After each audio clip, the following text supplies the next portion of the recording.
Welcome to another fun-filled edition of Second City Sports Zoom Style. Zoom style. Along with Lakeena McGee, which is she. I am Sydney Brown. Hey, that's me. You can follow yours truly on the Twitter and the IG at SidKid80. Once again, that's SidKid80. That's SIDKID80. That's SIDKID80.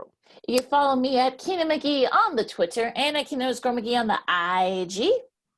You can follow this podcast, Second City Sports, right here on YouTube at War Media. Videos drop every Monday and Friday. Once again, videos drop right here on YouTube at War Media. Once again, at WARR Media every Monday and Friday. Our podcast version will drop every Tuesday and Saturday at War on Anchor. Once again, the audio version drops every Tuesday and Saturday at War on Anchor, which kicks you over to Spotify, iTunes, SoundCloud, Stitcher, Google Play, and that iHeartRadio app.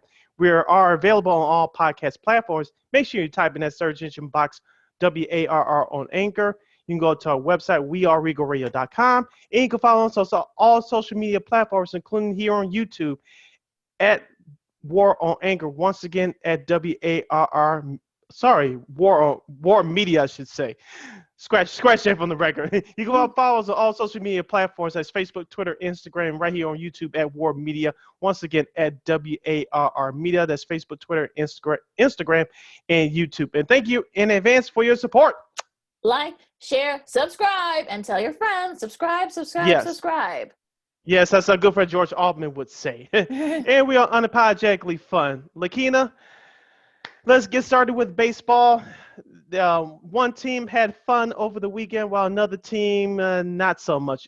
I'll leave it up to you, Lakeena. Which piece of news will you want to start off with, the good or the bad? Let's start with the good stuff first. The Cubs took 2 out of 3 from the NL Central Division leading Cardinals, including the Sunday nighter, which was the Sunday night baseball matchup, game of the week.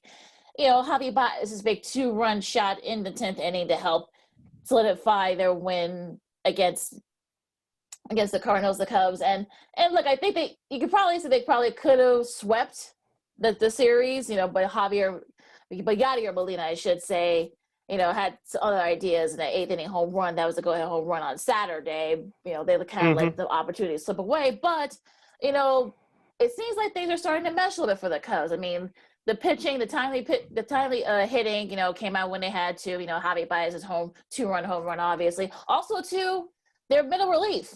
I never thought I would say that this, in the season, because they were just sticking up the place. But, they've only given up 1 run in their last 8 games. And I think they're right there in the division. The Cardinals aren't running away from the division. I think they've had some injuries. Guys are starting to come back. I think if you're a Cubs fan, you gotta be feeling pretty good where your team is. You're probably confused. You probably don't know what to think. Is this team, our good friend Jordan Burfield from WGN Rio and ESPN did a poll once, after this recording. Is the team really good? Yes, maybe. No, the maybes we're leading right now as of this recording. So, because I don't think Cubs fans know what to think about their team right now. But considering where they were early in the season, just being total trash, and they're pitching, they're hitting, they weren't hitting, and the middle relief, which is terrible. But then things are starting to mesh a little bit, and guys are starting to come back from injuries. So, I don't know. What do you think, Sid? As I said early in the season, I accepted for what this Cubs team is. They're a mediocre team. They're going to get hot sometimes, and they're going to go cold sometimes, because you don't know what you're going to get from this offense day to day. Now, they've shown they can score with the best teams in the National League. We saw that on Friday. But on Sunday, they did just enough to get by for an important series win against St. Louis. Shout out to Javi Baez for that 2-run shot in the 10th inning. But before I go to the other side, I'll focus in on the good, like you mentioned, Lakeena. I saw a stat on Sunday night. Hopefully, you have it in front of you, or my memory serves me correctly. But in the last, like you say, in the last 7 games, they had a total of 60 strikeouts or 80 strikeouts. I forgot with the Cubs bullpen. They didn't give up a run leading up to Sunday night's game. So that Cubs bullpen, as we talked about early in the season, you didn't know what you was going to expect for them, only because the starting pitching has started off so bad. Now that the starting pitching is starting to turn into form, Azalea is doing a great job. Kyle Hendricks looks like he's starting to turn it around a little bit. I suggested that he should skip a start in the rotation. Obviously, that hasn't happened yet. Hopefully, it never happens, but we'll see about that. Jack Arrieta has returned from the injured list. And that Cubs bullpen, in particular, middle relief, has done his job. Craig Kimbrell has been very good this year, but that middle relief we had questions about, and they're doing the job right now. So the question is, can they continue to win this way with a scattered offense? It may work for a while, but I don't think it's going to be for long-term success, only because you don't know what you're going to get from this team offensively from day to day. And that's true. That's a fair point, Sid. I mean, Ryan Tepera was able to kind of get out of that jam. He had a bases loaded, no outs. He was able to get out of that jam. Getting Goldschmidt to give up a sac fly, and Molina, struck out Molina, or he was able to kind of force Molina to have hit a bad pitch. But look, like you said, so I think that will this keep up? No, I mean, your offense is going to have to kind of get back, but. I think the fact that you're able to win these kinds of games when your offense is sort of like, doesn't really show up a lot, you got to be feeling pretty good. I think this is what, look, I mean, the Cubs gave away a couple of games where the pitch was actually pretty decent, but the offense didn't show up. So the fact that they're actually now, at least right now, winning these types of games, I think you got to be feeling pretty good if you're a Cubs fan right now. Yeah, you had to be proud of this Cubs team right now. They're 2 games over 500 as of this recording, so they're right there where many people expected them to be, given the construction of this roster. But I want to go back to the offense during the series against the Cardinals, in particular last Friday night's game when they belted out 12 runs. You had to give it up to players like Jack Peterson, who's coming through right now, especially due to the injury of Jason Hayward. Of course, you have Ian Happ, we had 3 hits on Friday. David Bodie is doing a solid job. Of course, Wilson Contreras and Chris Bryant, you expect those guys to lead your club along with Javi Baez, who had that big home run on Sunday night. But it's the unsung heroes like Jack Peterson, like I just mentioned, Nico Horner, who's returned from injury, and Ian Happ and David Bodie. And Matt Duffy, I think we finally gave some love to him on our last episode. We'll give him some love here. But those are those unsung heroes that sometimes makes the difference between having a winning team or a losing team. So it seems like everybody's playing that part, at least on Friday, bringing out those 12 runs. But my question is, keep going back to it, will this offense be consistent enough to get them way above the 500 mark? It remains to be seen. Well, yeah, like you said, so the fact that they were actually been able to play well against – they took 3 out of 4 from the Nationals. They took 2 out of 3 from the Cardinals. I think the fact that 2 probably of the teams that probably will contend for a playoff berth, but I think you got to be feeling pretty good if you're a Cubs fan right now. I mean, you got 3 against Pittsburgh starting tonight. At Pittsburgh, and then you have 3 against Cincy. You should be able to get at least 2 out of 3 from that. Now you get San Diego to come to town, so now we'll see. Where they are at this point of the season. And they got 4 against San Fran after that. And then they got to go out west to play San Fran and San Diego. So, it doesn't get any easier for the Cubs. Now look, this stretch this week, you actually do have a chance to sort of pat some wins and try to maybe gain some ground. And look, I think, right now you just got to take one series at a time. Don't look too far ahead, with a team that you thought that maybe you could win, but then, they've given you problems and vice versa. So I think that right now, just take it one series at a time, just play each series. And look, if you win, as long as you win 2 out of 3 against the teams that you should win 2 out of 3 against in a series, you're golden. As you mentioned, Lakeena, you have to take care of the opponents there on your schedule and are in front of you. You cannot look too far ahead. We all know that Pittsburgh can give Cubs face, especially in Pittsburgh. I know the Cubs handled them here in Chicago in their previous 2 series so far through the first 2 months of the season. Cincinnati, we know there's a bit of rivalry between them and the Cubs. We'll see them over the Memorial Day weekend. And, of course, Memorial Day next Monday, the 31st of May, the San Diego Padres will come to town to play the men in blue on the north side. So it's a tough stretch. San Francisco will get to them later. They had a disappointing series last weekend against their rivals, but I will still say that they'll be in the mix as far as the playoffs for right now. So those are the next 4 Cubs opponents. So the Cubs have to muster up wins against lesser opponents before you take on the big boys. And you cannot take the opponents, especially in your division lately. Yeah.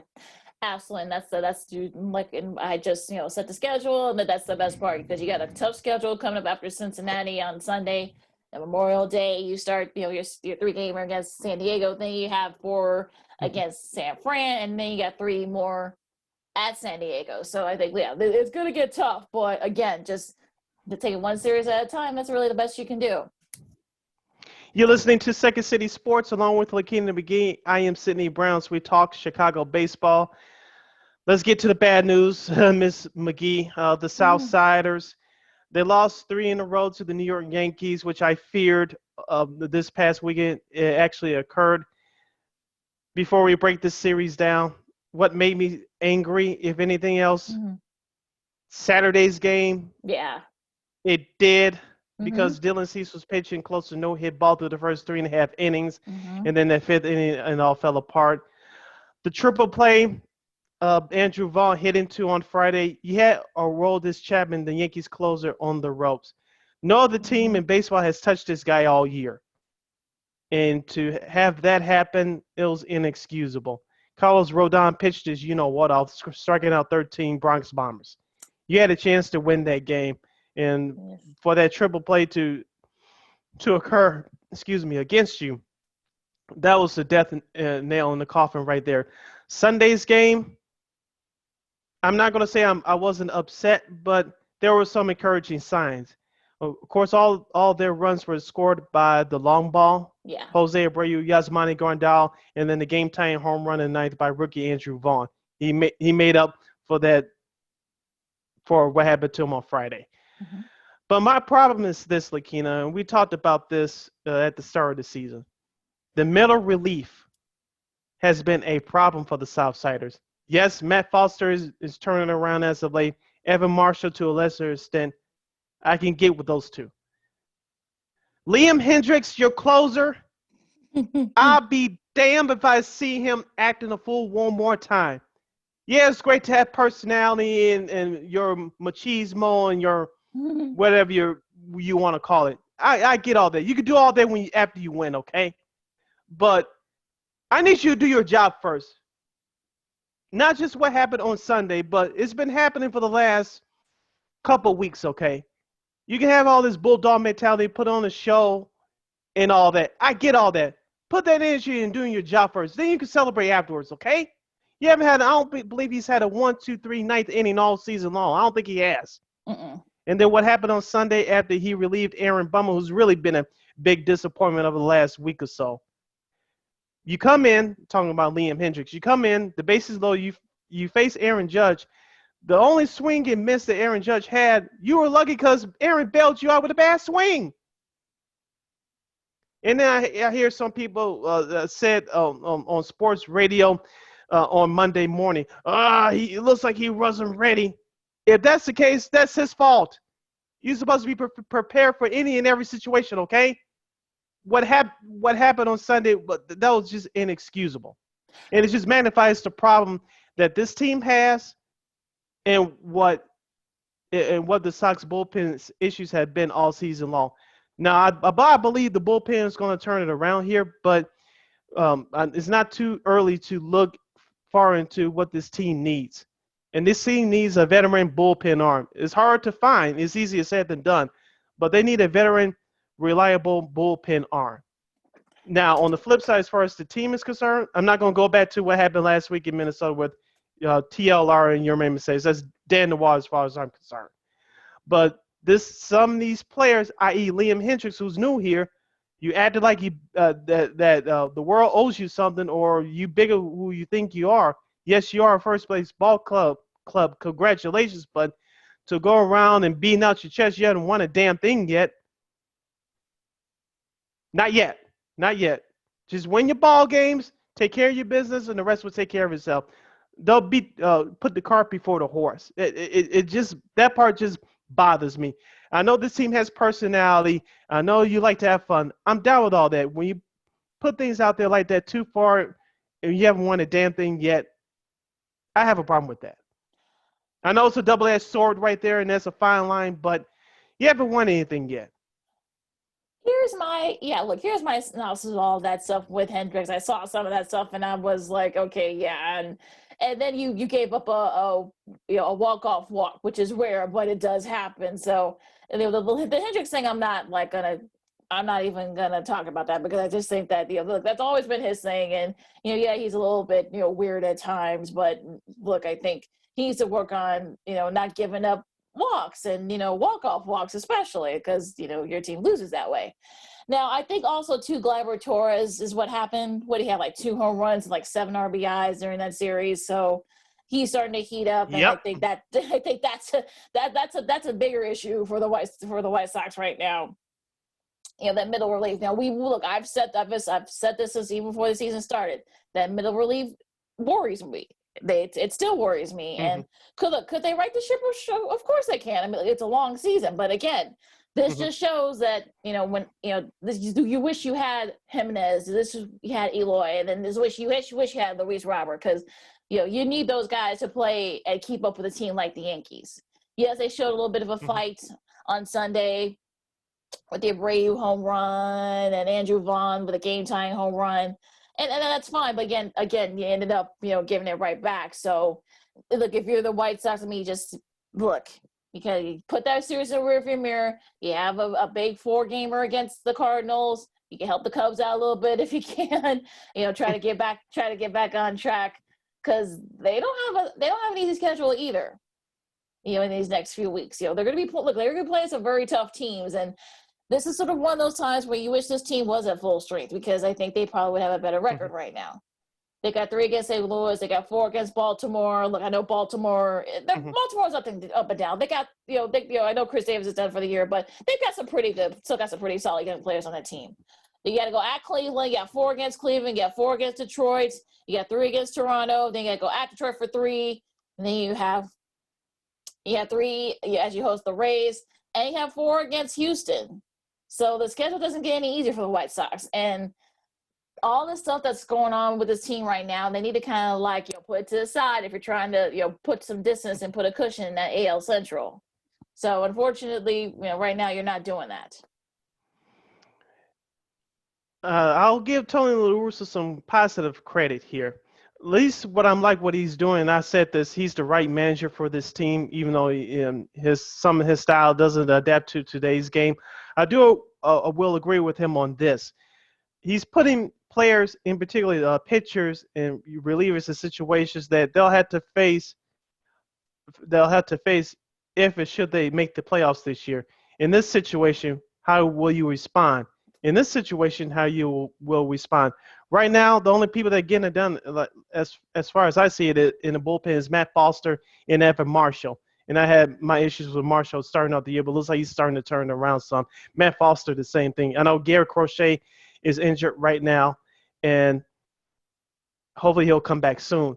As far as Aaron Bummer's concerned, he hasn't. Hopefully, it's just a bad stretch he's going through right now, because I really like him as a left-hander coming out of that bullpen. I know some people had him as a future closer, but thanks to the signing of Liam Hendricks, that shelved that plan for at least right now.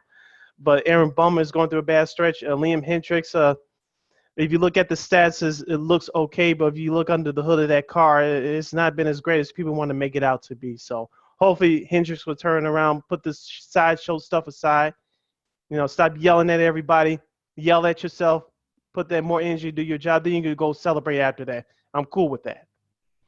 Now, as far as the rest of the roster is concerned, I know Adam Engel started yesterday in a rehab assignment in Charlotte. Hopefully he'll come back soon for that injured hamstring that he suffered toward the end of spring training. We all praise General Manager Rick Hahn for adding depth to this roster. Hopefully Adam Engel will get back sooner rather than later. As I mentioned, he's on a rehab assignment.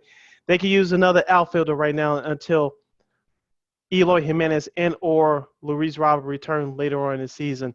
I think the next month, as you mentioned, Lakeena, going into June with that schedule, is going to tell a whole lot about this White Sox team. And it's going to give Rick Hahn some options of what to do at the trade deadline.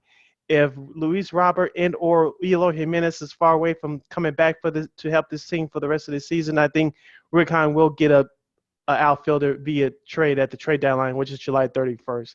If one of them are near, I think Eloy will be closer to coming back than Luis Robert.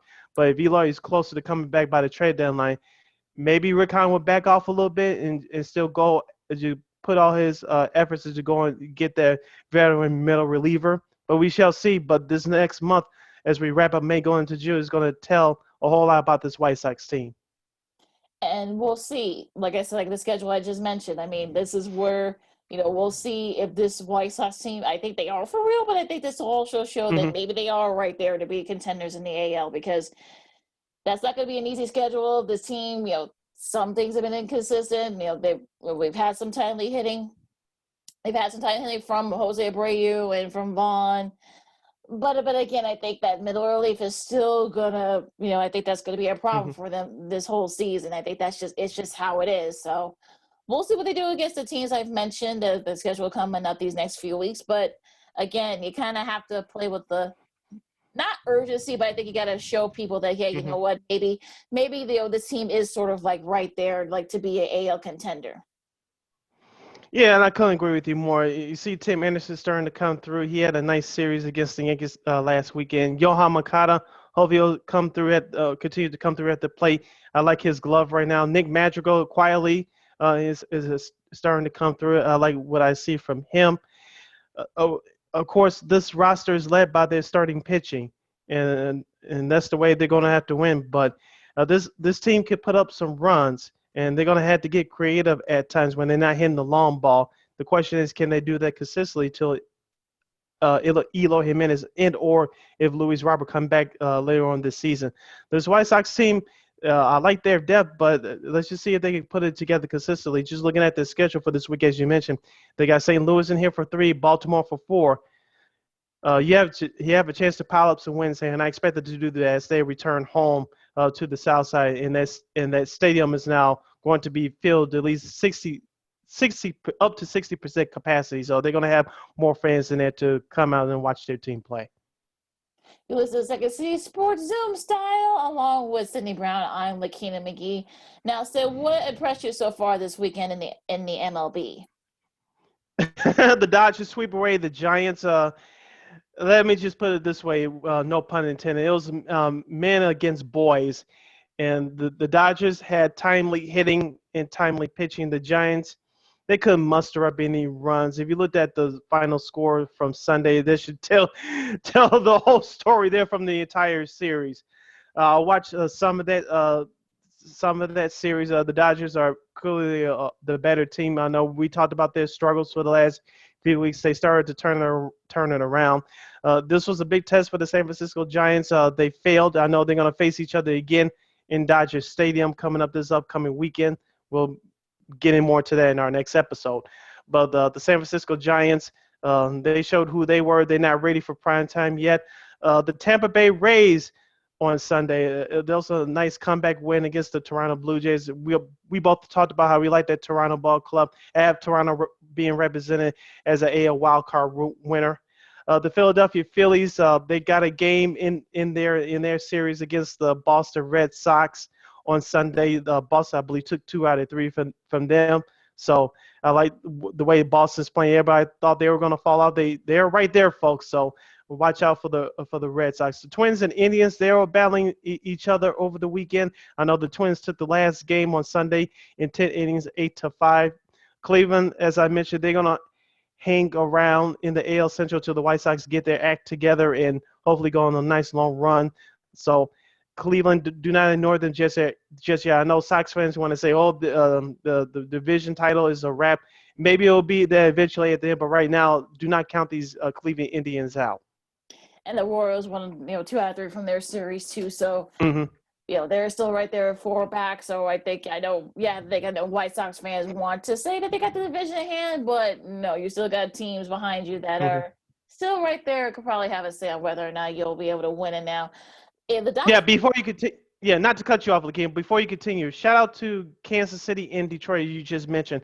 I did watch a little bit of the game on Sunday. They had their throwback uniforms. Yes. Detroit had the 1920 Detroit Stars uniforms. Yep. I got that correct. And then the Kansas City Royals wore the 1949 Kansas City Monarchs jersey. Yep. Both those franchises, I know they've been doing it for a long time, but they celebrated the Negro leagues on Sunday for that series finale. I know the Negro League Museum is in Kansas City, Missouri. Hopefully I get a chance to visit that before I check up out of here. But shout out to those two teams yesterday for supporting the Negro Leagues with their throwback uniforms. That was really cool. I saw a little bit of that. I guess I seen the highlights, but yeah, those are. Yeah, I mean, then those it is finally that these stories are being told, and the Negro is now part of the MLB family now, which I think is even better. But it should have been done a long time ago, but I'm glad it's done now. Yeah, finally. Look, I think the Dodgers showed you why they're still the king in that division, even though, I mean, the Padres have won 9 in a row, and they'd be leading that division too if it weren't for the Padres. But they've won 9 in a row. The Padres have, and the Fernando Tatis Jr. I mean, what more can you say? I mean, in that sweep against the Rockies, he joins Trevor Story as the only shortstops with multiple 440-foot home runs in single games in the last 15 seasons. He's the only shortstop to do it outside of Coors Field in that span. So he continues to, amaze and whatnot. And I'm sure he's not 100%. He actually admitted that. So the fact that he's still doing this, I mean, it's just nothing short of astonishing. Like I said, the Rays, I mean, I was very disappointed in that series with the Blue Jays. I mean, I thought maybe the Blue Jays would win one. They haven't, so they didn't. So that's, They gave that game away on Sunday. I was watching the end of that. I was like, oh, they had it. I saw former Cub Tyler Chatwood try to mow it down and just couldn't get it done. Just couldn't get it. Yeah, no. So, the Rays, give them credit. They're still, 10, they've won 10 in a row as recording. There's, right there. And also to the Yankees too, but via the sweep of the Sox. They're only a half game back. So look, there's still a lot. Look, you still got a lot of, these divisions are still very, very competitive. Oakland. And also too. Oakland, go ahead. Oakland's, all this stuff going on off the field with them. Maybe they might be relocating in a couple years, but we'll go more in depth to that in future episodes. But, Oakland and, Houston, they're right kind of going back and forth. So, and I think they have a series against each other coming up, I think. So that'll probably be for control of that division. So it's a very, very interesting weekend in Major League Baseball. And also, let's give love to the Washington Nationals. Of course, they lost 3 or 4 here in Chicago last week over the weekend in their Beltway series against their area rival, Baltimore Orioles. They swept away the Orioles. I know John Lester did not have a good start on Saturday, I believe, but the Nationals offense came back and won that game, and they wrapped up the Sunday's game with a sweep. That Nationals team, I may not like them in the long haul because I don't think they'll have enough to get over, but they have a strong offense. Kyle Schwarber hit another big home run on Sunday. I like Juan Soto. He's a future NL MVP candidate. They have some players over there, Josh Bell and Matt Harris, who they picked up from the Pittsburgh Pirates. So their lineup is not too bad. It's just can they put it all together? It looks like the NL East is going to be competitive too. I know the Mets are up there right now, but I know it's early. I know hopefully after Memorial Day we'll stop saying that. But do you see the Mets running away with that division? I know Jacob deGrom is going to come back tonight in his start against the Rockies, but I know the Mets are leading. But do you see them running away with this division right now? I don't either. I think there's just so much depth in that division. There's only, as is recorded, there's only a 2.5 game lead between the Mets and the last place Nationals. So, and look, Miami, give them credit for staying up there. Atlanta's up and down. No, Ronald Acuna, has been tearing the ball off lately. So, he's been really good. Philadelphia, I mean, they needed that win on Sunday because they would have been swept. But look, I think that division is still up for grabs. I think we talked about the Central, the NL Central. We talked about the AL East, but it's like the NL East might be that division for at least up and down, and from that perspective, it could it's probably anybody's division. Yeah. Also, too, Atlanta took care of business against Pittsburgh this weekend, so they're not out of it either.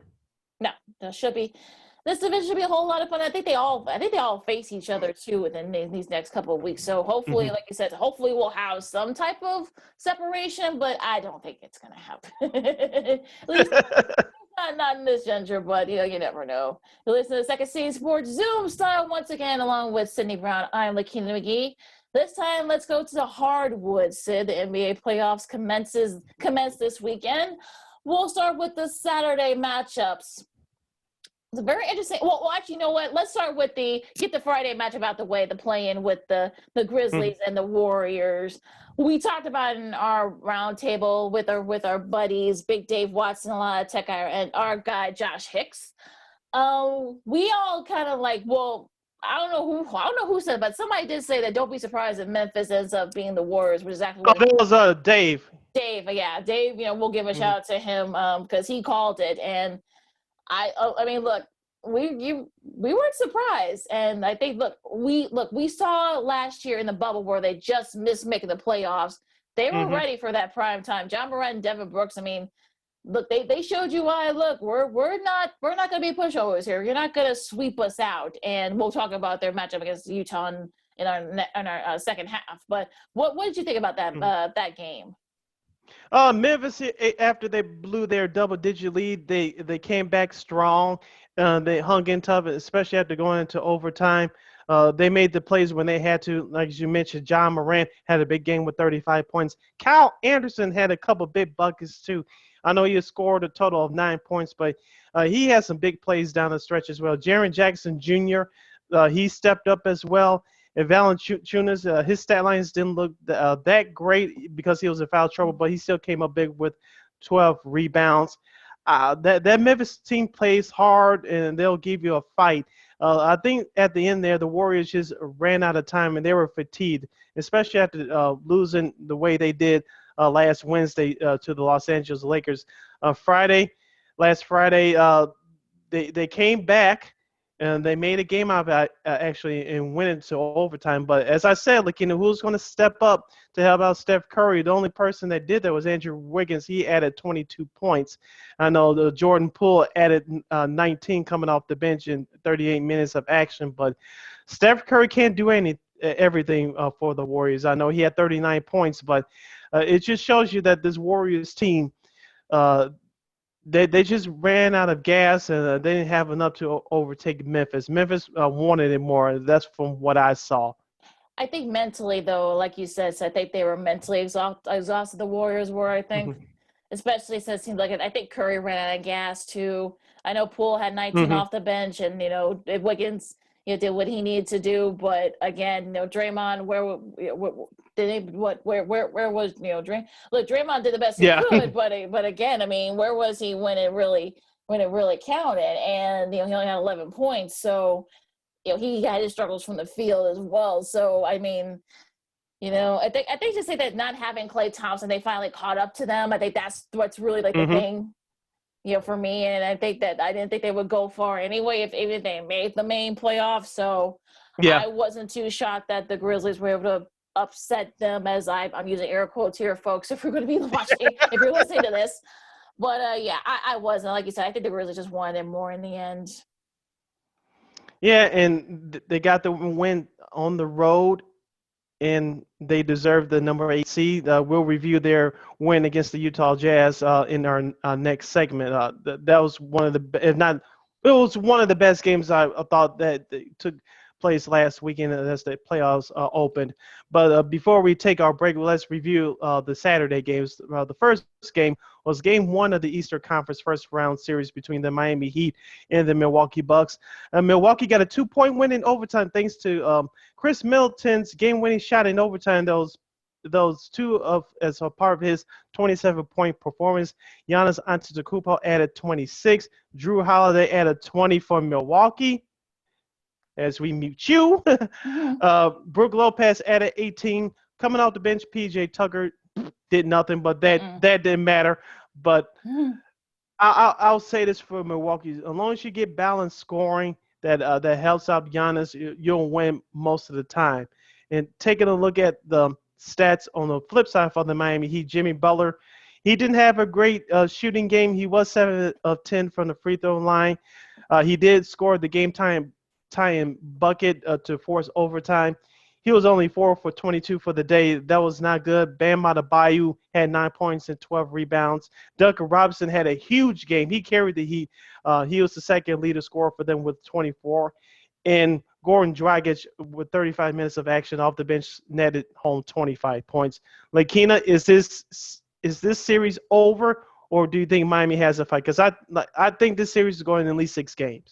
Yeah, at the risk of our girl Alana, not, I'm sure she was not very happy. She actually went to this game, and I'm sure she wasn't very happy with what she saw. But yeah, look, we all thought that Bam was gonna ball out. He didn't. He was only 4 for 15.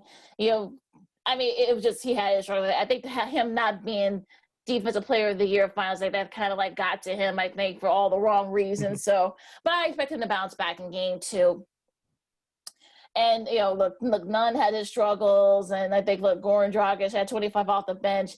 But again, I think, Jimmy needs to step up, Arias needs to step up, Bam needs to step up, and I'm not worried about the Heat not by any stretch. I think the Bucks, Chris Middleton, that's probably the best shot, the best shot he actually has made. So most clutch shot he's made in his career. So the fact that he was able to do that, I think, helped out Giannis.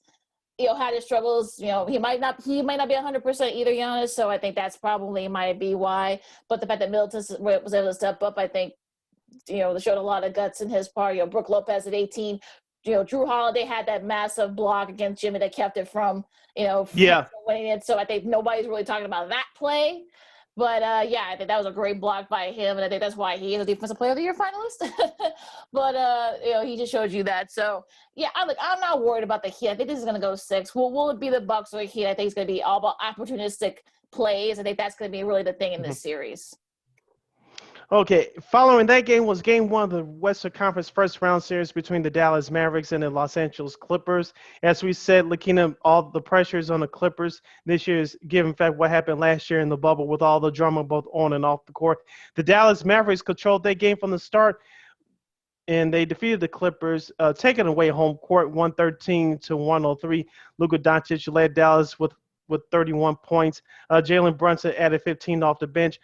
Kristaps Porzingis, who I think is going to be key in this series if he stays healthy. He didn't have the world's greatest shooting game, but he contributed 14 points. Tim Hardaway Jr.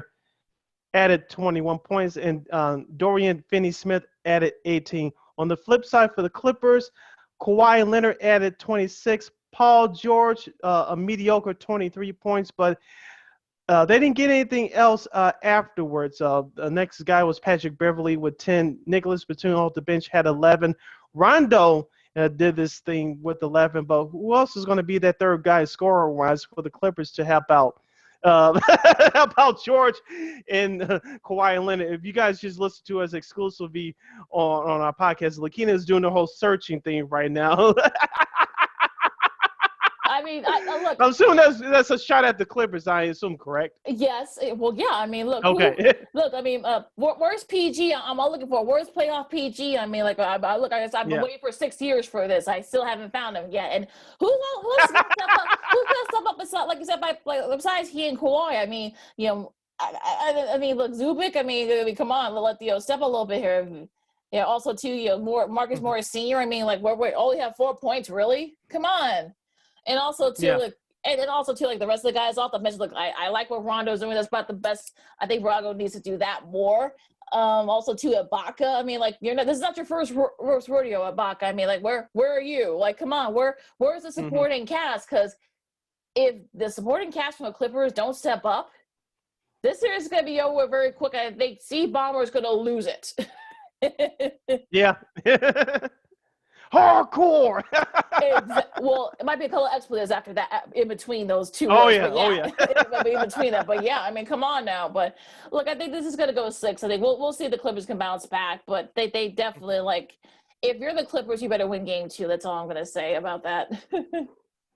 Moving on, the Eastern Conference first round series between the Boston Celtics and the Brooklyn Nets. So that's the 2-7 matchup. The Brooklyn Nets won handily 104-93. Kevin Durant, James Harden, and Kyrie Irving combined for 82 points. That's 82 out of the 104 points that the Brooklyn Nets totaled in game 1. While the bench for the Nets scored 22. KD, Kevin Durant, for those of you that's listening, had 32 points. Kyrie chipped in with 29. James Harden with 21. The bench for the Nets, as I mentioned, Nicholas Claxton, who I liked all year, he scored 6 points. Jeff Green chipped in with 3. Bruce Brown only had 2, but it's all about the big 3, Lakeena, and if they play like that in every game, they'll be hard to stop. I was very impressed with how the Nets looked on Saturday. I mean, I was like, I wasn't surprised. I think Durant, I think showed you why he's been sort of like the king of the playoffs in the replays. Kyrie Irving, look, all the weird stuff he's done. Look, he showed you why that. Look, he's actually a pretty good player on the court too. So that, I think that he showed great presence there. I know Griffin had his struggles, but he really didn't need to do anything. I mean, Mm-hmm. you had the big three. You had Durant, Irving, and Harden, and as long as those three are doing their thing, you get a couple of you get a little contributions from some of the other guys. Claxton, like you said. Harris too. I mean, he had 10 points. I think as long as you get some contributions from the supporting guys, you're gold. You're good to go if you're the Nets. Now, as for Boston, not having Jaylen Brown, I don't want to say that the Nets are going to sweep them. I'll give them one game, but they're showing you why Brown is missed on that team. He's sort of like the facilitator in the offense. He makes big shots, take the pressures off Tatum. Like, more guys need to step up. Walker Kemba needs to step up. Marcus Smart needs to step up. I mean, those guys need to kind of step up in Brown's absence. And if they don't, this year's gonna be over. It's gonna be over very quickly. And wrap it up Saturday's action. Going back to the West of the Conference, the first round matchup between the Portland Trail Blazers and the Denver Nuggets. Portland steals game 123 to 109. Nikolai Jokic for Denver led that squad with 34 points. Dame Dollar, a.k.a. Damian Lillard, for those of you that are listening, he scored 34 as well for the Portland Trail Blazers. Lakeena, Portland had it a little bit more than Denver. I think at least for this game, you could tell that Denver is missing Jamal Murray. I think the Nuggets will respond in game 2, but who's going to help out Jokic? I know Aaron Gordon struggled from the field. He only had 16 total points. Michael Porter Jr. Had a big game with the 25, but after that, where was the scoring? Where was Paul Millsap at? He only had a total of 3. That's not going to get it done. Where's that secondary help is going to come from? Where's it going to come from for Denver? I would repeat your phrase from the last game we just reviewed, that this series is going to be over quicker than expected, but I still expect this series to be a long series. Portland did what they had to do, steal a home court from Denver. Denver needs to step up more in game 2, in particular Paul Millsap, Aaron Gordon. It feels like we've had this conversation with Denver the last 2 or 3 years, right? I mean, it seems like, look, I think this shows you, that you're feeling Murray's absence right now. And I think that's probably what this is probably going to be the series for the Nuggets. I mean, look, I think Jokic can only do so much. And Aaron Gordon needs to step up, like you said. I mean, Rivers needs to step up. Campazzo needs to step up for the Nuggets. I mean, unfortunately, Millsap, like you said, needs to step up too. This is his first go around in the playoffs, so he needs to step his game up. I mean, if those guys don't step up for the Nuggets, I mean, look, Dame and look, Carmelo had a nice showing with 18 off the bench.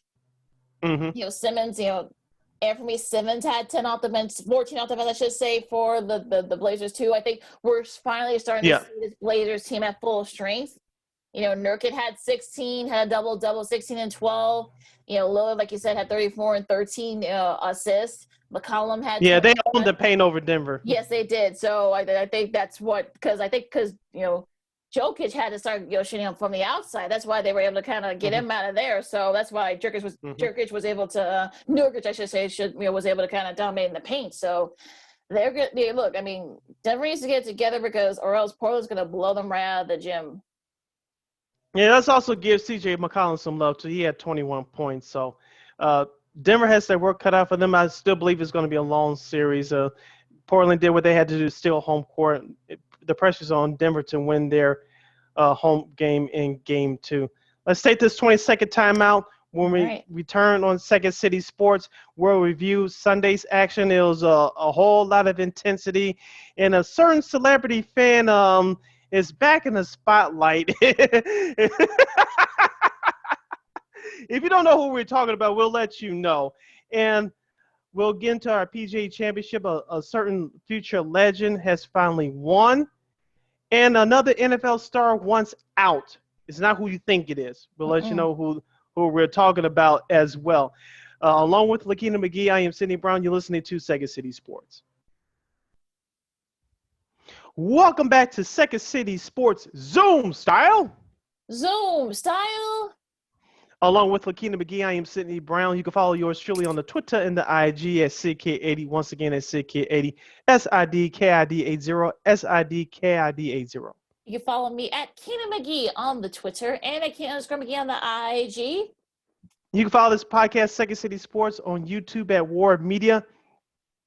And you can follow our audio version at War on Anchor, which keeps you over to Spotify, iTunes, SoundCloud, Stitcher, Google Play, and the iHeartRadio app. We are available on all podcast platforms. Make sure you type in that search engine box WARR on Anchor. You can go to our website, weareregalradio.com, and you can follow us on all social media platforms, Facebook, Twitter, Instagram, and right here on YouTube at War Media. Once again, at WARR Media. That's Facebook, Twitter, and Instagram. Thank you in advance for your support. Like, share, subscribe, and tell your friends. Yes, as George Hoffman always says, subscribe, subscribe, subscribe. And we're unapologetically fun.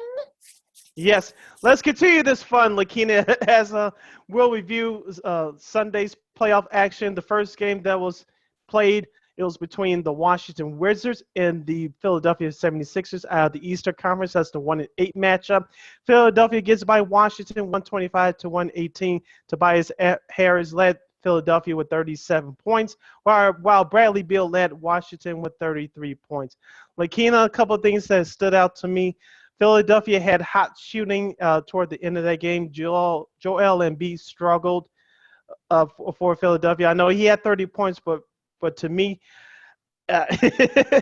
he didn't look good at times, but he found a way to get it done. Seth Curry, I know he was injured for a minute. It's Seth, not Steph, but Seth, S-E-T-H. He scored 15 points, but Ben Simmons, in 38 minutes of action, did not look good. Even though he was a plus 18, he only scored 6 points.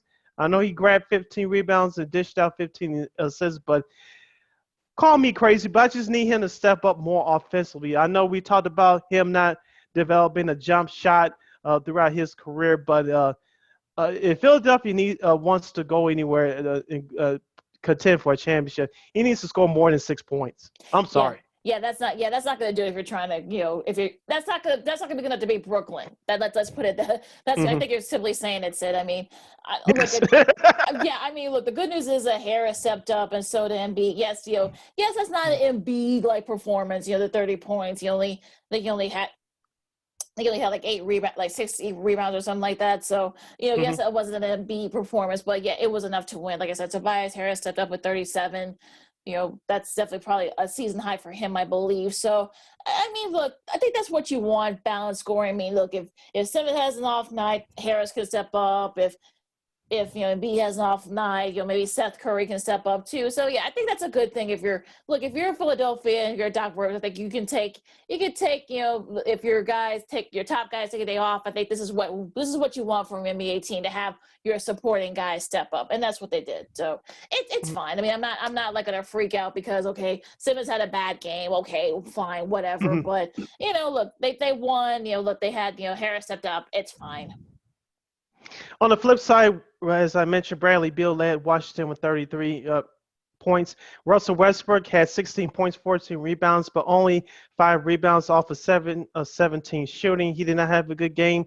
Bertans, in 28 minutes of action, scored 14 points off the bench, including shooting 4 of 8 from downtown. Daniel Gafford, the former Bull, in his first playoff game in 20 minutes of action off the bench, actually looked good. I was impressed by him. He had 12 points to go along with 6 rebounds.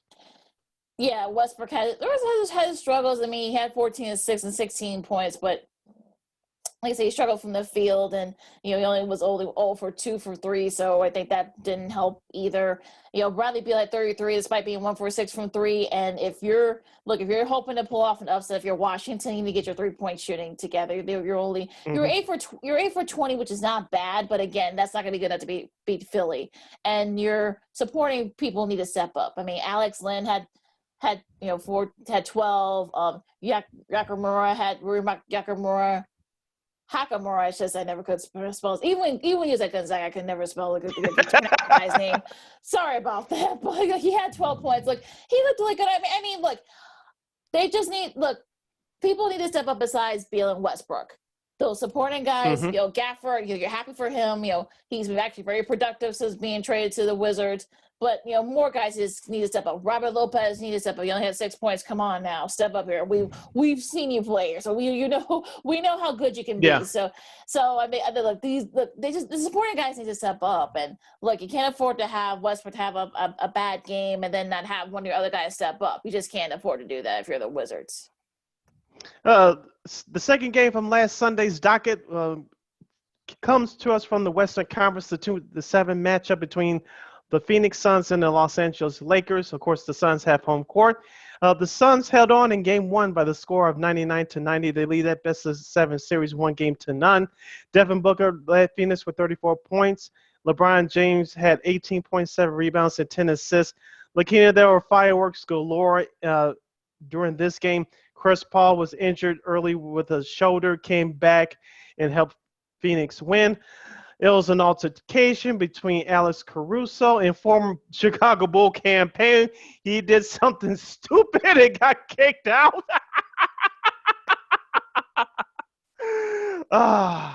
And then LeBron James and Chris Paul decided to tussle in the lane, grabbing a rebound.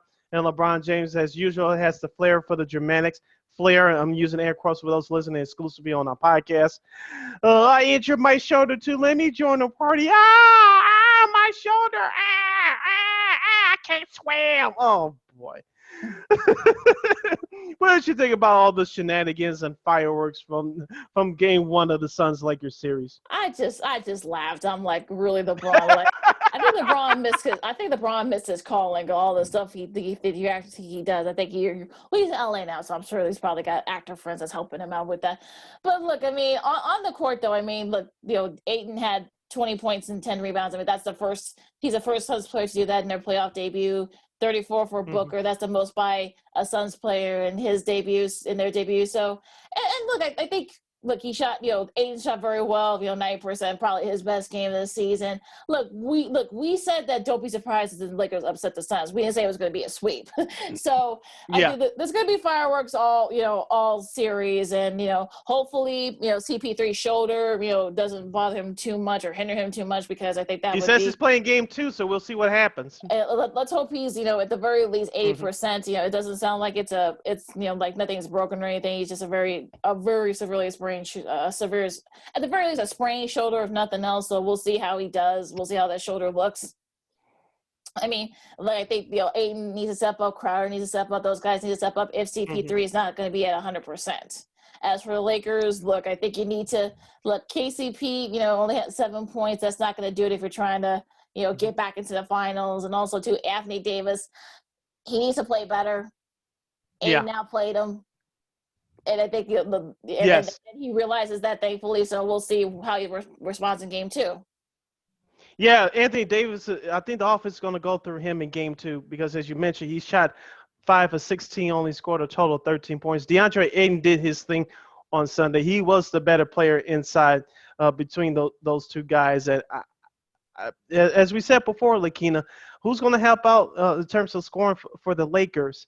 Especially in the interior. DeAndre Ayton did his thing with 21 points and 16 rebounds, and it seems like he couldn't miss on Sunday, so he got the better of the two in that matchup. Andre Drummond with 19 minutes of action, he had a good game with 12 points and 9 rebounds, including 7 offensive rebounds, so the Lakers can hang their hat on that there. Kyle Kuzma in 19 minutes of action, no points. That's unexcusable. Wes Matthews, who started to play more in these last few weeks of the regular season, it looks like his struggles is carried over to the playoffs. At 12 minutes of action, he only scored a total of 2 points. That's not going to get it done either. And Montrezl Harrell, I really like him a lot, but only 3 rebounds. I know he scored 12 points, but only 3 rebounds. That's just not going to get it done either. Obviously, the pressure is on the Lakers to win Game 2. If they don't, it's going to be trouble, even though you're going back to Los Angeles for Games 3 and 4 this upcoming weekend.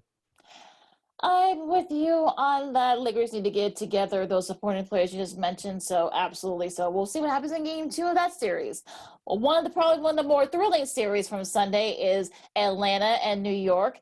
This is a 4-5. Atlanta, with thanks to a go-ahead jumper by Trae Young. Shout out to our good buddy Spiro Diaz from Turner, who had the call at that him and Greg Anthony. Did a great job with that the last shot by Trae Young, and Trae Young's theatrics afterwards. He almost like took a back, almost like did what Reggie Miller did years ago. It was very funny. He did the whole like shh, be quiet thing. I'm putting my finger over my mouth here for those who are listening to this, but it was actually a really cool game. Shout out to D Rose. Look, this is sort of like I think he knows a thing or two about playoff games. He did very well for them. Julius Randle struggled, unfortunately, only had 15. RJ Barrett had 14 for the Knicks. D Rose, like I said, had 17 off the bench, so a great move for him. Also too Emmanuel Quick, Alec Burks, there's a name that people probably haven't heard in a while. He had 27 off the bench. Actually, he had a good game for the Knicks. So unfortunately, like I said, Randall had his struggles. Barrett also had his struggles too. Had 14 and 11. He had double too, but he had his struggles in the field. So, what do you think about this series? First of all, I had the chance to watch the MSG feed from New York City via my computer live. Shout out to Mike Breen, who also does the games for ESPN and ABC. It was him and Walt Clyde Frazier and Chicago's very own Rebecca Harlow, who's their courtside reporter. They did a great job. You could feel the energy in watching it. You could feel the energy of those 15,000 Knicks fans in Madison Square Garden. That's the way it's supposed to be as we get back to normal here, coming out of the pandemic. We're not out of it yet, but we're slowly coming out of it. But it was nice to hear those fans getting into it, including Spike Lee, who got stared down there by Trae Young at the end of the game. Spike Lee, mask on and all. He was still whooping it up for the Knicks. I don't know if they showed this on the national broadcast, but comedian Tracy Morgan was there sitting courtside too at the game, so it was nice to see him again.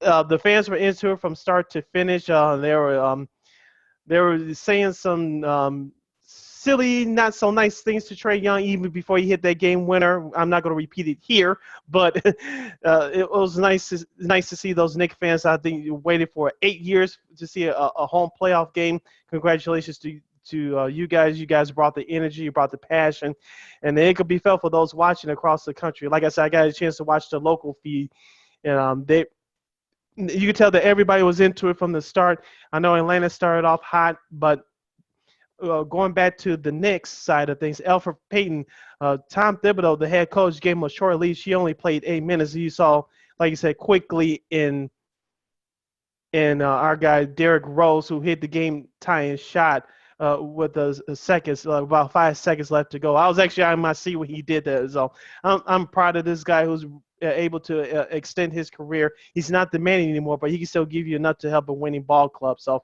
I like what I saw from D Rose. As you mentioned, Julius Randle has to play better. Only 6 of 23 shooting. I'm not going to blame everything on him, but you need other guys to step up that's been helping you out all year, like Reggie Bullock and Nerlens Noel and RJ Barrett, who he had 14 points, but he struggled out there too. Obi Toppin, the rookie out of Dayton, he only played 12 minutes. He gave some energy coming off the bench as well. Taj Gibson, who I was surprised that Tom Thibodeau gave some extended minutes to, but I'm sure that the reason why Coach Tibbs did it because he trusts him more.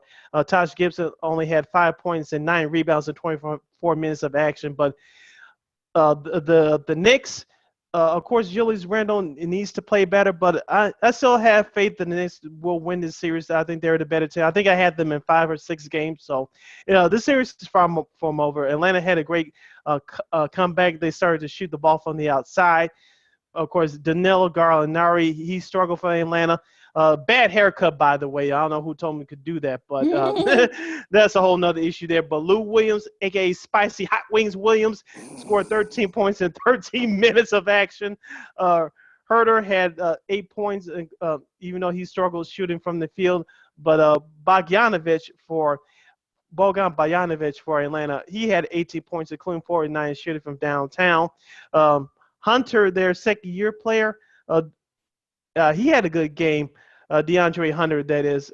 He only had 5 points, but he brought that energy that the Atlanta Hawks needed. And John Collins actually played okay. He had 12 points to go along with 7 rebounds. So Atlanta had some balance there. As I mentioned, they started to shoot the ball from three-point land in the second half, but I think it's going to come down to the inside play for both teams. And for the Knicks, it starts with Julius Randle, who I believe will have a better game too. For Atlanta, the question is, even though you stole home court from the Knicks, will you get complacent in game two, just throw your shoes out there and say, oh, we did what we had to do. We don't have to show up until we get to Atlanta. Even though this is the first time this group has gone through a playoff experience, you cannot let your guard down if you're the Hawks. Yeah, absolutely. And I think, shout out to Nate McMillan for the job he's done since taking over from Atlanta. So I think that he definitely should get some credit for that. And look, Trae Young had 30 points, 10 assists, and 5 rebounds. That's just second player to do that other than LeBron. So I think he definitely should be commended for that performance. And look, we'll see. I mean, maybe the series will go a little bit further than a lot of people thought it would. Knicks in 5, maybe. I guess. We'll see how the Knicks respond in game 2. Now, staying in the Western Conference, going back to the Western Conference, you got Memphis is somewhat of an upsetting Utah, 112 to 109, 112 to 109.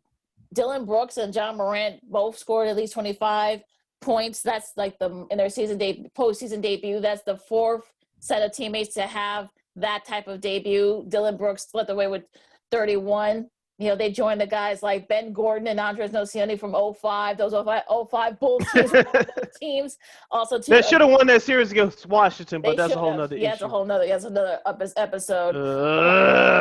Alonzo Mourning and Kendall Gill, who did it for the Charlotte Hornets in '93, and also David Robinson and Willie Anderson from back in 1990. We'll remember Willie Anderson.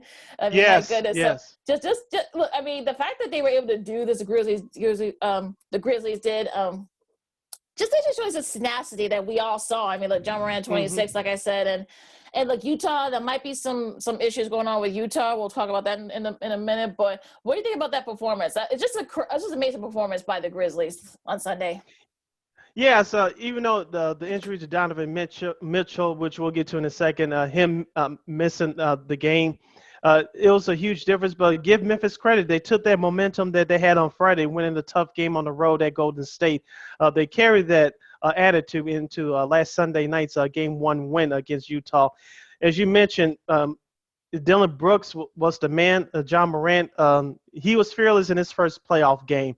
Jaren Jackson Jr., he only had 7 points, but he brought the energy, he brought the fight. And Kyle Anderson, who had some big buckets last Friday in that win over Golden State, he continued with that same energy in 31 minutes of action. He had 14 points to go along with 4 rebounds, including 5 of 10 shooting from the field. It's those unsung heroes, as we mentioned, Lakeena, at this time of year, your superstars set the tone, but those unsung heroes that come through for you. Yeah, and Valanciunas had 15, I should say. So just a great performance by that whole starting 5 there. And I think, even though he was in foul trouble again, he still had some nice stats. Yeah. So he was definitely in foul trouble too. So as for Utah, I mean, look, you hope that this whole thing with Donovan Mitchell isn't. It seems like he did practice for a couple of days prior to Sunday night's game, but apparently he was still like a late scratch. So. He put a tweet out saying that, look, I don't know what's going on. I'm hoping I'll be able to play tonight, but I honestly don't know. I mean, like, what's your thoughts on this? Hopefully that issue gets handled behind closed doors and nipped in the bud. If Donovan Mitchell's not out there for Game 2, it's going to be a problem for Utah. As we saw in Game 1, Utah still had a chance to win their game at the end. They struggled shooting early, but they got back in the ball game late, and they made a game out of it. But if Donovan Mitchell is not out there, there's no way Utah is going to win this series. If you give a team like Memphis, who many people didn't expect to be there, you give that team more confidence, it's going to be trouble. So if Donovan Mitchell's not out there for Game 2, there's going to be hell to pay in Utah. Yeah, and look, Mike Conley Jr. had 22 to add to Donovan's 29. Excuse me, Rudy Gobert needs to step up too. Yeah, he had 11 and 10. 11 and 15, but again, foul trouble was an issue for him. So you hope that maybe he can avoid that in Game 2. But like you said, Sid, I mean, hopefully Donovan Mitchell will be able to play because, like you said, if not, this could be a long series for Utah, and not in a good way, not in the literal sense. This is not going to be a good situation or a long series for Utah if Donovan Mitchell's not back out there. You're listening to Second City Sports along with Lakeena McGee. I am Sidney Brown as we continue to review, as we wrap up reviewing the weekend's action for the opening round of the playoffs. As we record this episode for you, today is Tuesday. For those of you listening to us on Tuesday, we'll give you the schedule for this coming week's games in the NBA playoffs. Starting with tonight's game, which is Tuesday. Game 2 of the Boston-Brooklyn Nets series will take place from Brooklyn's Barclays Center. That's on TNT tonight at 6:30 p.m. Central Standard Time. That's followed by Game 2 of the Lakers and Suns series, and that's on TNT. And, of course, on NBA TV late at 9:30 p.m. Central Standard Time, we'll have the Dallas Mavericks facing off against the Los Angeles Clippers from Staples Center. The Mavericks lead that series 1-0. On Wednesday, which is tomorrow, for those of you who want to listen to this, Washington and Philly, Game 2 of that series. We'll see if Washington will be able to bounce back. We'll see if New York, after that, we'll see if that's an NBA TV game, I should also say. Atlanta, New York, we'll see if the Knicks can tie it up. That's a TNT game. Memphis and Trae Young's going to get booed big time. Yeah, no doubt. And speaking of Donovan Mitchell, we'll see if Donovan Mitchell is back, for Game 2, as they would the Jazz will try to even their series with Memphis. That's a 9:00 start on TNT. All right, let's go to Thursday's action at 6:30 p.m. on TNT. We'll have the Bucks and Heat Game 3 from the American Airlines Arena down there in South Beach, Florida. At 9:00 on TNT, we'll have Game 3 between the Phoenix Suns and the Los Angeles Lakers. And the NBA TV game of the night at 9:30 p.m. Central Standard Time will be Game 3 between the Denver Nuggets and the Portland Trail Blazers as that series shifts to the Great Pacific Northwest. What's your opinion? Because Turner is making their folks come in to Atlanta to do the games remotely instead of doing it in their respective cities. What do you think about that? Because some people kind of have issue with it. I say, look, if you remember those soccer matches from back in the day on ESPN, those guys were not in Europe, broadcasting those games. They have technology there to kind of help, bring it to you as if they were there. So, and we're still in the pandemic, folks. So, like, for people who are saying that, oh my God, they're in Atlanta, they're not like in these cities. Look, I saw that game last night between Atlanta and New York, and look, I know Spiro Diaz, and Greg Anthony were not there; they were in Atlanta. But look, it was like they were there. I mean, look, I don't have an issue with that. People should just look. This is going to be the thing for probably the rest of the playoffs. So I think folks need to just chill on that. Yeah, I know some of the ESPN announcers were there at the sites of some of these games over the weekend. Selfishly, I'm sure the announcers want to be there live themselves as we're letting more fans back in as the research is starting to loosen a bit. But if Turner's policy is you're not traveling to those sites, that's the policy. Yeah. That's my take on it. Yeah, exactly. All right, back to the games for Friday to begin the Memorial Day weekend. New York and Atlanta, that goes to Atlanta. We'll see how the series is when it gets to that point on Friday. Also, Brooklyn and Boston. That's an ABC matchup. Prime time at 7:30. That's a 6 o'clock game in Atlanta as they host New York. That's ESPN, part one of the ESPN doubleheader.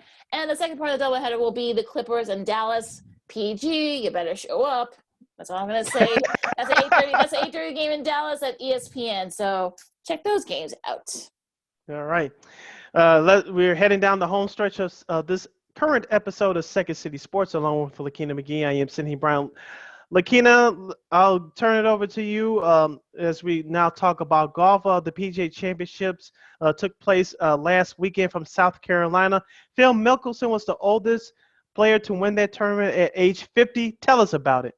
Yeah, he surpasses Julius Boros, who won the PGA Championship in '68 at the age of 48. He's now Lefty is now the oldest. That's his sixth major, his second PGA Championship. He's the fourth golfer in history to win in 4 different decades. Get ready to feel old, folks. He joined Sam Snead, Raymond Floyd, and Davis Love III. He entered the week 115th in the official world golf rankings. That's the lowest ever by any major champion since Sean McKeel did it back in the '03 championship when he won that. it was just it was crazy, like the emotions. You thought that look, watching Mickelson play in the final round is always going to be an adventure. He's gonna do some, throw some crazy shots. He's gonna do some crazy shots. But like that shot on 16 when it went into like that deep rough. I mean, that was that, and he went in the water again at 16. Well, that was 13 that he went into the rough. But it was just insane. The crowd was. I was a little afraid for him. Like when all the crowd started, gathering around him on 18. Like, okay, y'all, come on, guys, get out of the. If you get the man through, he has to finish. But it was such a great moment. I mean, he had his younger brother Tim, who has just been his caddy the last couple of years. I heard Tim did an interview on ESPN Chicago, and he said, look, the emotions. He's more centered now. Phil is. I think he actually. I'll try to bring the tweet up. But he's a great follow on Twitter.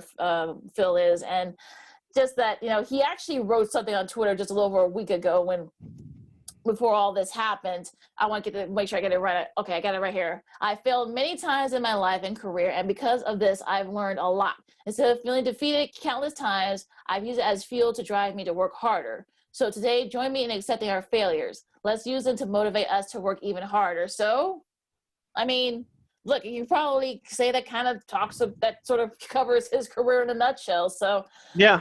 Yeah. It's just insane the fact that you saw Tigers, tweets from like guys like Tiger and Justin Thomas, who won this a couple of years ago, even Bruce Kepler, who had two of these. Actually, let's give him some credits. Finishing in second after coming back from knee surgery just 2 months ago. Though he wasn't very happy with the crowds being around him. I think he said one of he pat him on the surgical repair knee. He wasn't very happy about that. But, I mean, slightly unnerving, but exceptionally awesome, which you can probably say that about Phil's career, too, as well as those moments when he won the tournament. So I know you didn't watch it, Sid. I know you just watched the highlights. But how do you feel about it? I just get the impression, I know there's been a tag on Phil's career that he comes up short in major tournaments. I know he won his first Masters a few years ago. And just the feeling that I get that, that Mickelson finally won his first Masters a few years ago. I get the feeling that some people still want to hang that narrative on him, that he chokes in big situations. And, of course, he did what he had to do in the PGA Championships last Sunday. Can we – maybe it's just me, Lakeena, but can we finally get rid of that stigma that Phil Mickelson chokes under pressure in major tournaments? Can we – Yes, please. Yes, I think seriously. What more does he have to do with some of you people? Yeah, I mean, look, he just turned 50. He's going to be 51 in a few weeks. But yeah, I mean, look, can we get rid of that now? The fact that he was able to do that, he was actually able to hang on. In spite of everything, that course was a very difficult course, that Oyster course in Kiawah Island in South Carolina, like you said, Sid. And it's just amazing to me that he was able to do this. At age 50. We were very young, but we remember what happened, with Jack Nicklaus when he won the Masters at 86 when he was 46. And he wasn't even the oldest. So, that just shows you how crazy it is. And old Tom Morris from 38 or something. I know I guess they didn't have, that's why our buddy our good friend Julia Carroll said, wait, why did they call him old Tom? If you saw how he looked, at age 46, you kind of know why they called him old Tom. But yeah, and look, I know the U.S. Open is going to be coming up, in about a month at Torrey Pines, which is Phil's home course. He doesn't have to qualify anymore now that he's won the PGA Championship. Hopefully there won't be no pressure on him to try to win the U.S. Open. But I think he realized that even at age 50, I think that this might be his last shots at maybe perhaps getting that Grand Slam, that illustrious Grand Slam. So, and look, I'm glad he's still playing at a very high level at age 50. I mean, you turn 50, you could go to the Champions Tour, play some tournaments. He actually has a big time Champions Tour title. He won a couple of months ago, late last year. So, yeah, I mean, look, why not? Sky's the limit for Phil. Why not? Why not have him go for the Grand Slam? Why not? Yeah, why not? And hopefully, even if he comes so short with having that quote unquote Tiger Grand Slam and what have you. It doesn't define his career. As I said before, he finally got off the hook with winning his first Masters a few years ago. I know he's won a couple other big tournaments as well, but what he did last Sunday, can you just leave the man alone? That's all I'm asking. Just leave the man alone. And let's not compare what happened with Tiger a couple years ago at the Masters to what happened here. Those are two completely different tournaments, different situations. Look, this is post-pandemic, slowly post-pandemic, so it's not going to touch, what happened with Tiger a couple of years ago, that crowd. But look, it was pretty close over there in South Carolina. Exactly. Let's move on, Lakeena. We have a couple more topics to get to. We're going to spend some more time on this, the National Football League. As we said before, Lakeena, it never seems to amaze me that the NFL doesn't like to hear and see their names in the press, especially at this time of year.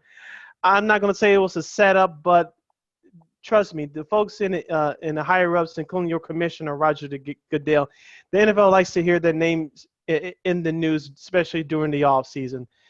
And what I'm referring to, star wide receiver for the Atlanta Falcons, Julio Jones. Of course, he has 3 years remaining on his current contract. He signed it a couple of years ago, had a $60 million check before the opening game back in 2019. And that's the current contract he's playing under right now. Mm-hmm. He's going to make, I believe, $15.5 million this year and then $11.5 million, I believe, the next 2 years. Mm-hmm. He wants out of Atlanta. He called, actually, Shannon Sharpe of Fox Sports and FS1's Undisputed, that debate show with Skip Bayless and Jenny Taft.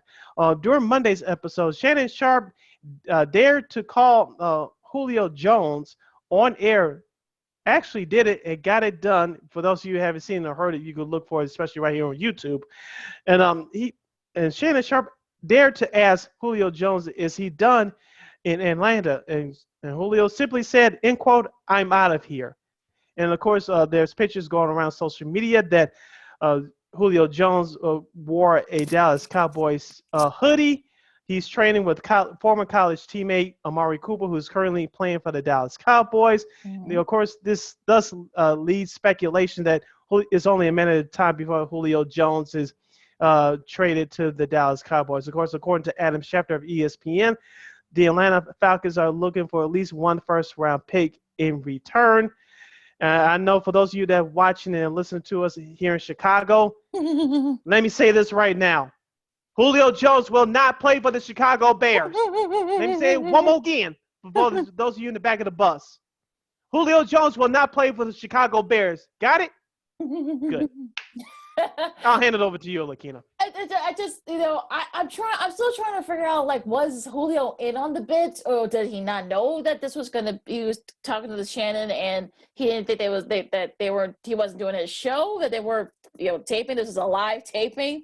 So, like, I'm kind of like flabbergasted as if that, wait, did he know? Was he in on the bits? Did he know this was going to be recorded? This was going to be, like, in front of everybody? I had questions about that, too. It's sort of like one of those things where you're like, okay, I find this hard to believe. I'm sure, look, they know each other. So I'm sure Julio knows that Shannon does his show about the time that he called him. So I'm still like figuring out, like, how did he not know that this was going to be a recording and that folks were going to be talking about, unless it was all intentional and it was all planned.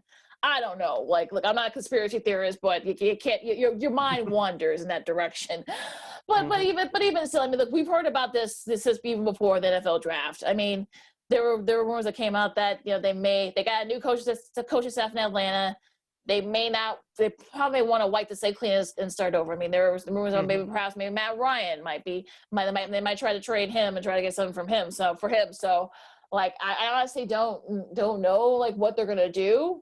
I mean, let's think about it. I know Dallas, because, Amari Cooper, their teammates from Alabama, maybe they might reunite. But, again, he wants to go to contender. Now, Dallas is sort of like, they're kind of right there. We'll see how Dak Prescott is when he comes back from his injury. We'll see how he looks. I've heard some people say maybe Arizona, perhaps. I mean, that they're primed to win now. Maybe Baltimore, maybe Buffalo, depending on their cap situation is. If they do stay, like, in the NFC, maybe Los Angeles, if they got some room, maybe Green Bay, that might. I was going to say Green Bay, but even though I think they're still going to keep Aaron Rodgers, I think they had salary cap issues too. So I don't know how they're going to work that out if you're trying to make Rodgers happy by bringing in Julio Jones, because the Packers are still in win now mode. Do the Seattle Seahawks consider acquiring him? Him and DK Metcalf, that wouldn't be a bad tandem.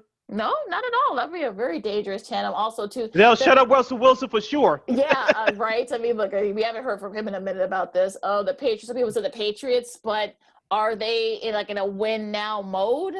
I don't think they are. I'm sure Belichick wants. I think they are, but they're not.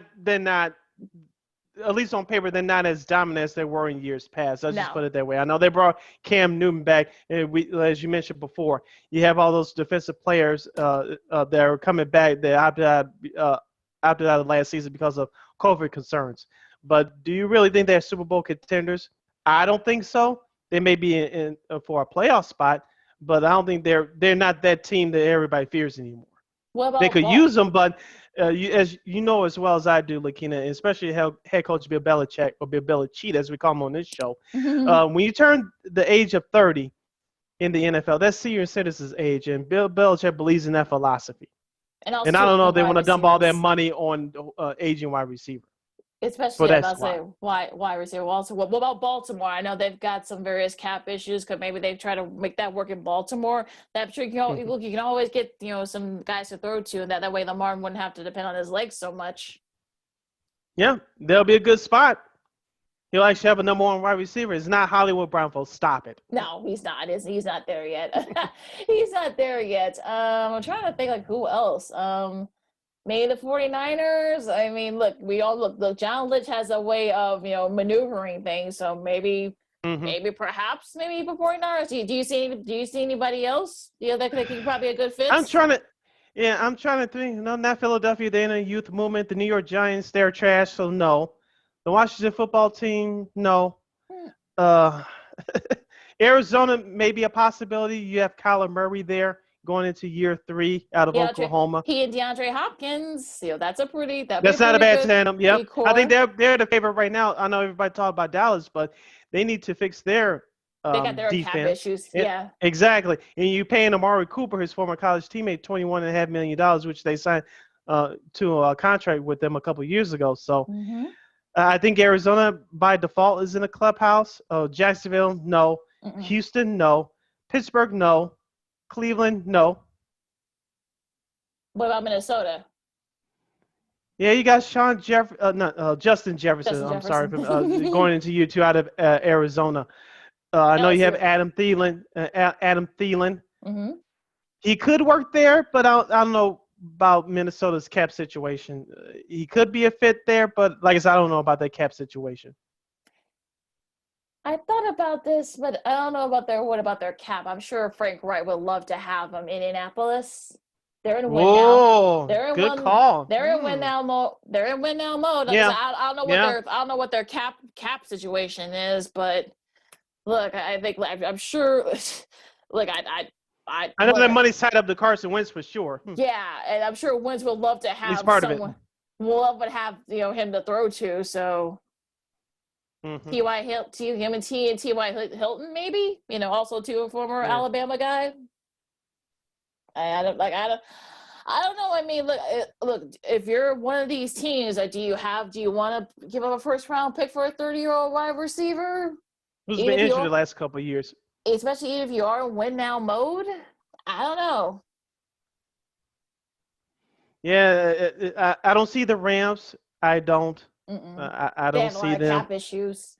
Yeah, like I said, Seattle maybe, but I don't know if they're going to pull the trigger. If you're Atlanta, obviously you're not going to trade them within the division. So no for Tampa Bay, no for New Orleans, no for Carolina. So that's out. Sorry, folks. So if you're gonna trade them, you're gonna trade them out of the division. Do you trade within the conference, or are you gonna try to trade them to the AFC?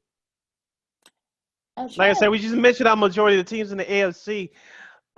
Realistically, Buffalo, but you're gonna have to re-sign Josh Allen in a couple of years. So that you have cap issues there. Not the Jets. I don't see it. He's gonna want, like I said, like he even said himself, he's gonna want to go a contender. I would say exactly. Maybe the Raiders. I don't know. Like I they could use him, but. Your face. If people who are listening can see Sid's face right now, perplexity. It's just crazy. I would say Kansas City, but they don't have room for him. So I don't exactly. I'm sure he's going to want to go to a place where he can actually be productive and can start. So I don't know. Like, look, we'll see. I don't know. We say no to Denver. No. The Chargers, they could use them. Maybe. I don't know what their cap situation is. They could use them, but does he really want to go there? Yeah, that's going to be the thing. He's going to want to go, are the Chargers in the win now mode? No, they're not. They're good like 1 or 2 years away, especially now that they have a new coaching staff. Mm-hmm. So we just about named just about all the teams in the Yeah, AFC. we Maybe a covered. couple of teams. That's about it. Maybe Yeah, 2 to 3 teams. yeah. Realistically, they could I use the mean, services. yeah. I mean, Tennessee. I mean, do you think he fits that No, offense? I don't think so. They got a new no. OC, so Yeah, I don't think he would work in Tennessee. So yeah. They they're could use them, but it's all about Derrick Henry. yeah. So I honestly don't know. Like we mentioned pretty much every team in the NFL. Yeah, So like there's not a lot of good fits. yeah. We'll see what happens. It's only the beginning of this saga. And so we'll see what happens in the coming days, weeks, and perhaps months ahead before training camp opens in late July. Lakeena, let's end this episode with some good news. Of course, you guys know that I'm a huge White Sox fan going back to baseball. Of course, things are starting to open back up a little bit more across the country, not just in the city of Chicago and the state of Illinois, but across the country. The White Sox uh, put their tickets for their home games from May 24th until June 16th, which has 60% capacity. Those tickets went on sale this past Saturday afternoon. Yours truly is going back home where I belong.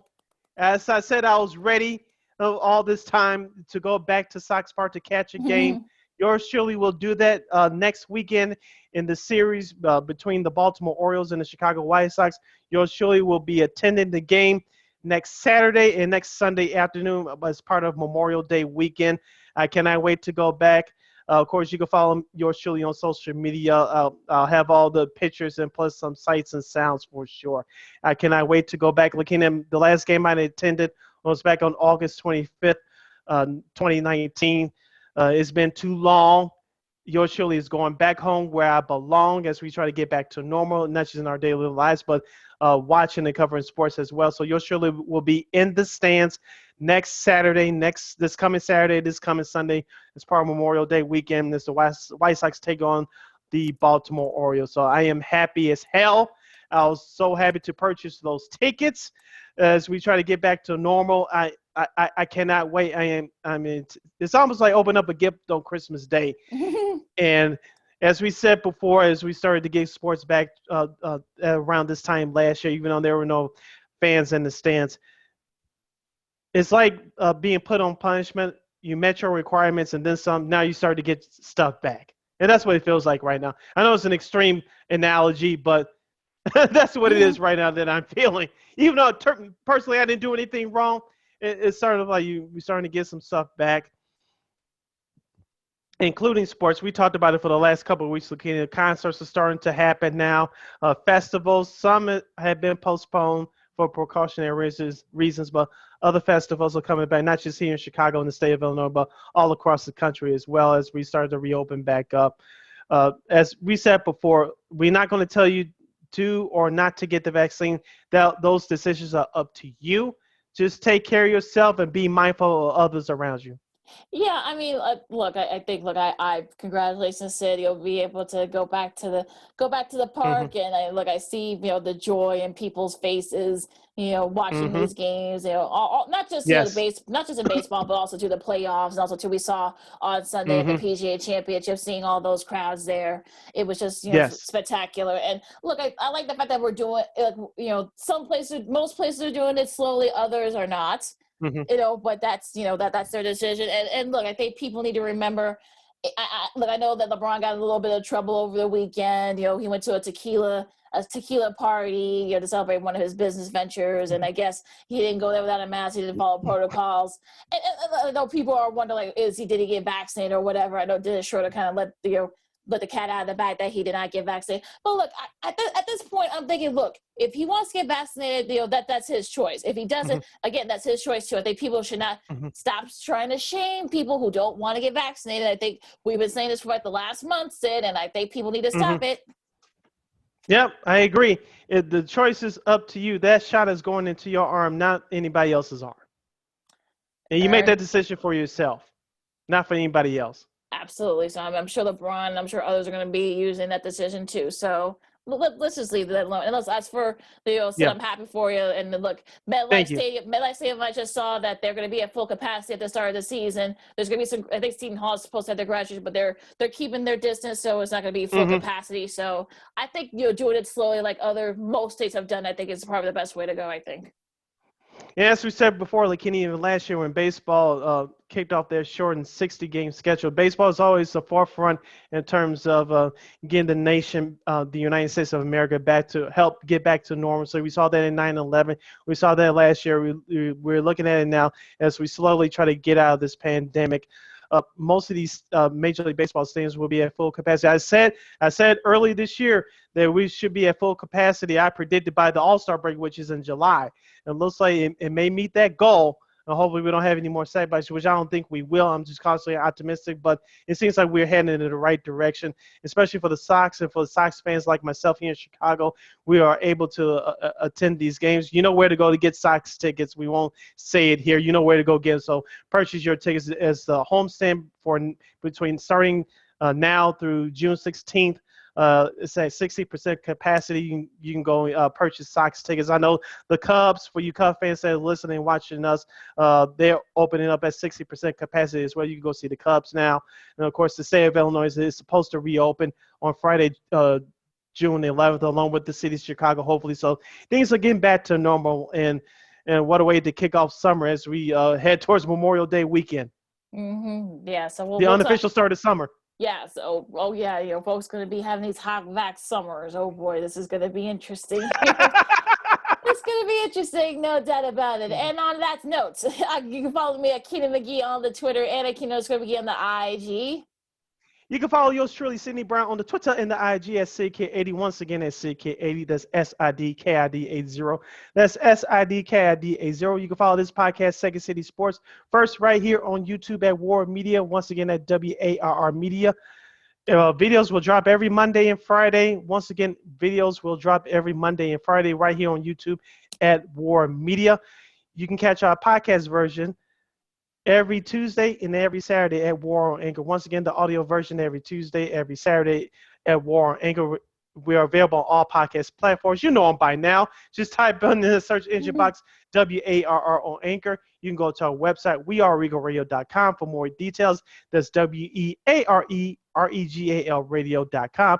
And you can follow us on all social media platforms. That's Facebook, Twitter, Instagram, and YouTube at War Media. Once again, at WARR Media. That's Facebook, Twitter, Instagram, and YouTube. Like, share, subscribe, and tell your friends. Subscribe. Yes, and thank you very much for your support. For Sid, I'm Lakeena. Stay cool out there, guys. And also stay warm, too, because it's going to be cooler after Wednesday. Enjoy the games, everybody. Stay safe. Wash your hands. Wear your mask if you're not going to get vaccinated. Or if you're going to get vaccinated, you still want to wear a mask. Hey, feel free. Live your life. For Sid, I'm Lakeena. This has been Second City Sports Zoom style, and we'll see you this weekend. Till next time, go Sox. Holla!